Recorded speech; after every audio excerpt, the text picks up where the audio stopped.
or EFCC regulation na kami ay sakop ng armed forces. Kami po ay sakop ng 1987 Constitution. So wala karapatan makialam ang armed forces sa aming mga karapatan. Wala kay pakialam armed forces. Ang mayroong pakialam sa amin ang 1987 Constitution. So sino ang nagpapatubad ng 1987 Constitution? Ang ating PNP at ang ating NBI. Sila lang ang may karapatan dyan, may responsibilidad sa bagay na yan. Pero alam namin ang aming karapatan. Itong ginagawa lang namin mga kababayan, ito ay nilalabas lang namin ang ano ang aming sa damdamin. Ano ang aming karapatan na bilang isang mamayang Pilipino. So yun lang ang aming ginagawa. Inahayag lang namin ang aming saloobin na ang bayan natin ay lumulubog na. Kaya kami nagsasalita dahil ang bayan natin, mahal ko ang bayan. Para sa kalaman ng lahat, mga kababayan ko, ako po ay nagserbisyo sa bayan sa edad kong 13 anyos. Biruin mo 13 anyos. Sa edad kong 14 anyos, nakipaglaban na ako sa kalaban ng taong bayan. Ang mga rebelde, more or less 400 po sila. Kami po ay 17 lang kami. Pang 17 ako bilang isang Boy Scout na sumama sa Special Forces, lumaban sa 400 rebels. Ang resulta ng aming laban, umabot kami ng 3 araw, 3 gabi. Walang nabawas sa amin, kung hindi isa lang tinamaan na sa amin. At sa kanila ay namatay 100. Ang 75 ang namatay sa kanila, wounded sa kanila ay 150. Pero bakit hindi ako na-disgrasya? Because alam ng Panginoon na mayroon pa akong gagampanan trabaho tungkulin sa sambayan ng Pilipino. Narito ngayon ako nagsasalita sa EDSA. Palakpakan natin ang Robinson nga pala. Palakpakan natin Robinson. Malakas sa palakpas sa Robinson. Ay, pagalato naman na Robinson ha. Malaking kita nyo ha. Tuwa kay Sarali ha. Sa totoo lang mga kaibigan, no? Ibay nga, ito, no? Ang Robinson ngayon, nalalang din sila laki. Kailan ba ang rally? Kasi palagi puno-put nila. Walang na maupuan eh. Tuwang-tuwa ang Robinson dahil kumikita sila ng milyon-milyon ng pesos nang dahil sa atin. Ay, dahil kay Marcos pala. Nang dahil kay Marcos na kumikita ng malaki ang Robinson. Kaya nagpapasalamat ang Robinson. Narinig ko nga doon sa isang management eh. Nagbubulungan sila. Kailan na naman ang rally? Para kumita kami. So hindi tayo pinapalit ng Robinson. Kasi tuwang-tuwa sila, kumikita. Basta pag-iusap ko lang mga kababayan, tayo ay naghahayag lang ng ating damdamin. Sana walang manakit sa grupo natin at sana huwag natin saktan ang ating kapulisan.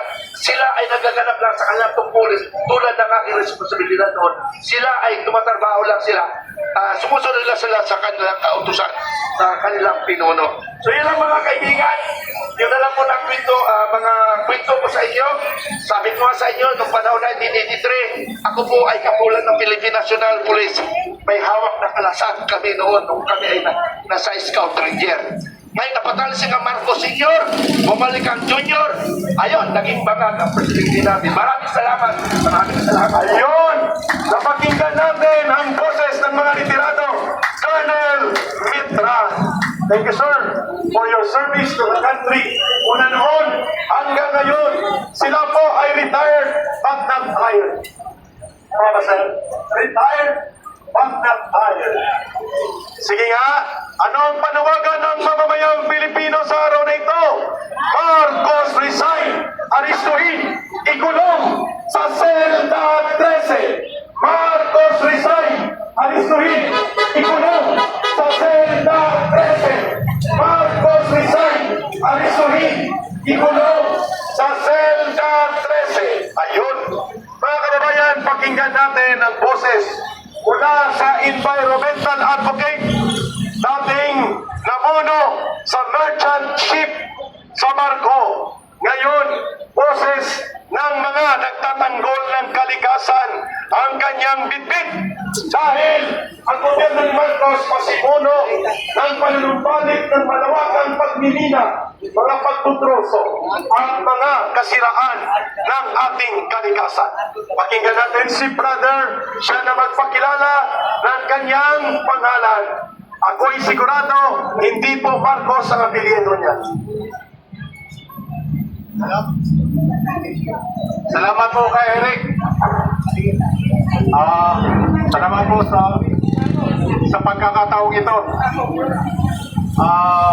Ako po si Rene Magtaring. Ako po ay retiradong marino. Kapitan po ako ng barko.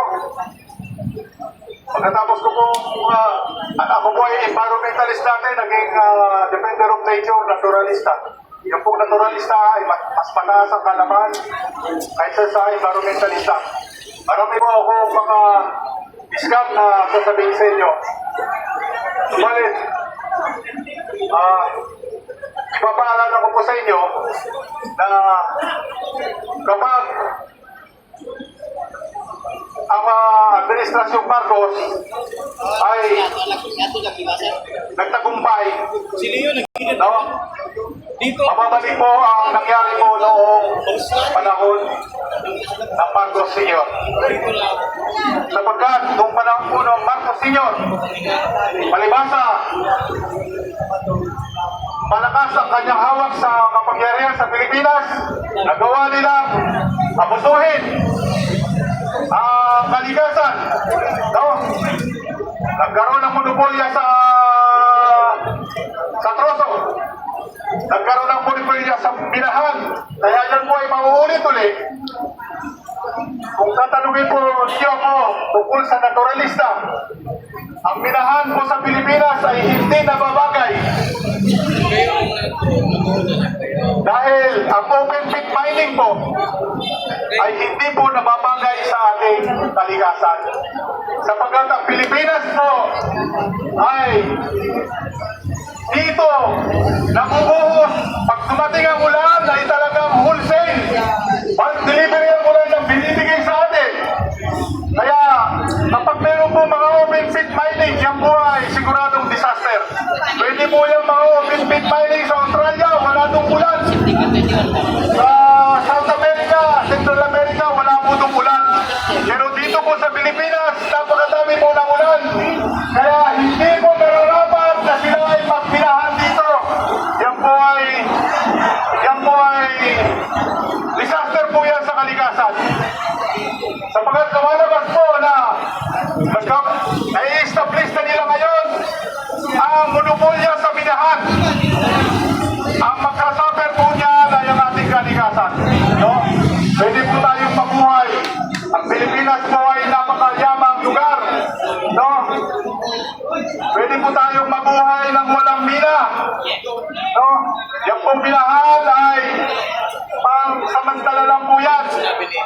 Nagiging katasan po yan ng mga administrasyon para makuha nila